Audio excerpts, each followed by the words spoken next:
Welcome.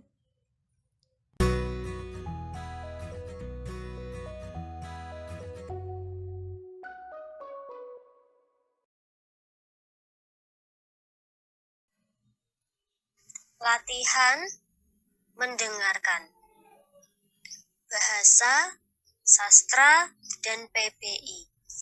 Oke. Oh my goodness, nggak ada yang mencoba.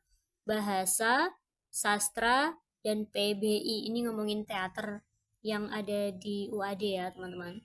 Jadi kan kalimat yang kemarin kita membahas tentang teater yang ada di kampus 2 UAD itu bahasa, sastra, dan PBI. Maksudnya teater bahasa, teater sastra, dan teater PBI.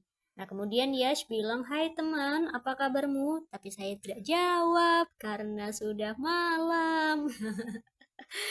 Mungkin saya waktu itu sudah tidur. That's it for this video.